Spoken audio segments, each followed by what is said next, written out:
Most people think sex is only physical, something personal, something private.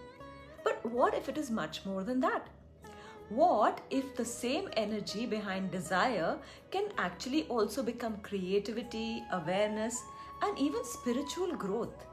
Some of the biggest thinkers of the world spoke about this. Sigmund Freud, the famous psychologist, Osho, the spiritual teacher, and Sadhguru, the modern yogi, all look at the same energy in different ways. So here's the real question. Is Kundalini energy actually sexual energy? Or is sexual energy just the first step towards something much bigger? Let's evaluate that today. Okay, so let's first start with Freud. Now, Freud was one of the most famous psychologists in the world. He believed that sexual energy is not only about sex. He said it also drives your desires, your ambitions, your need for love, your need for attention, and even your creativity. In simple words, the same energy behind attraction can also push you towards success, power, and recognition. Maybe your strong emotions, your need for validations, your hunger to be seen, all come from the same source. It is the same energy, just wearing different clothes. Now let's look at Osho. Now, Osho was a spiritual teacher who spoke openly about sex, meditation, and human freedom. He said human sexual energy grows through 4 stages. Stage 1 is autosexual. This is when a child is very small. The child only knows itself. So the child touches its own body, plays, and explores naturally. There's absolutely no shame, no guilt. The body is just a part of life. But this is also where the first problem begins. The moment a child touches its private parts, many parents quickly stop it. Don't do that, that is dirty, that is wrong. The child does not understand why. But one message goes deep inside his psyche. This part of me is bad. This is where repression begins, not in adulthood, in childhood. Now, stage 2 is homosexual. As the child grows, it spends more time with children of the same gender. Friends feel safe and familiar. The energy moves outward, but still towards the same side. Now, Osho saw this as the natural stage of growth, not identity, just development. Stage 3 is the heterosexual stage. It comes through teenage life. Attraction becomes stronger, energy moves towards the opposite gender. Love, romance, desire becomes very powerful.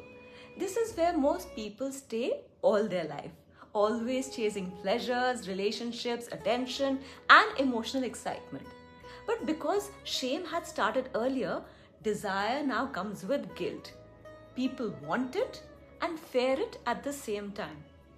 This creates inner conflict. Coming to stage 4, Brahmacharya. Osho says there is one more stage. This is not suppression, this is not forced celibacy, this is understanding. Your inner masculine and feminine side come together. You feel complete inside. You stop looking outside for what is missing inside. And when that happens, sexual energy becomes awareness. This is where spiritual growth begins. Isn't this very interesting? They try to understand the biggest mistake, suppression. This is where many people get confused. They hear words like celibacy or spirituality and they think, I must suppress my desire. But suppression is not freedom. If you keep fighting desire inside, it often becomes stronger. Suppression creates guilt, but understanding creates freedom. The goal is not to kill the energy, but the goal is to understand it so deeply that it no longer controls you. And this brings us to this interesting topic of Tantra. Tantra is often misunderstood. People think Tantra is only about sex. It is not. Tantra does not say run away from desire. It says understand it so deeply that it becomes a doorway, not a prison. Understand it, use it consciously, transform yourself.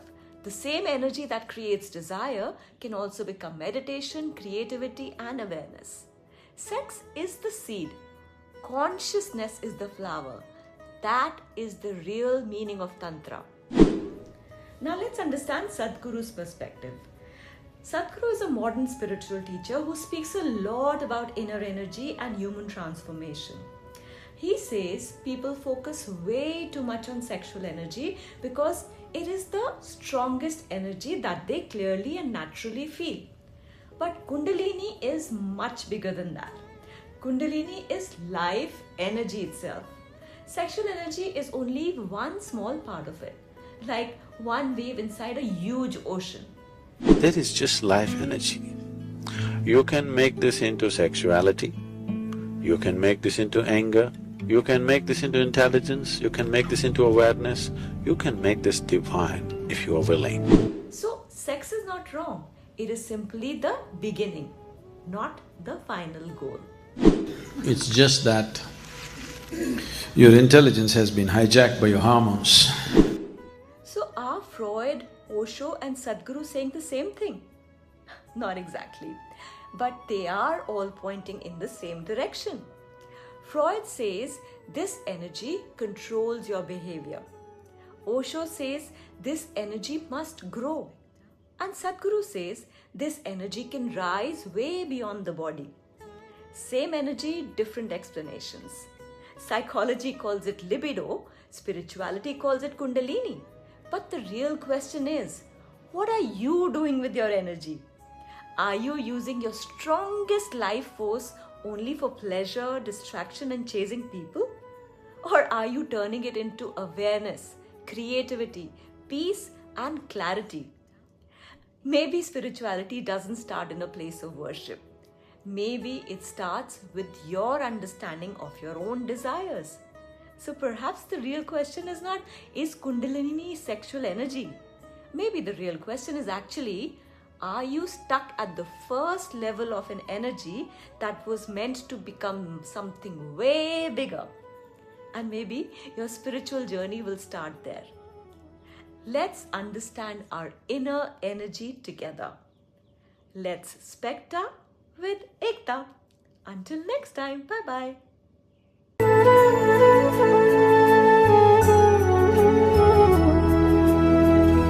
Spekta with Ekta.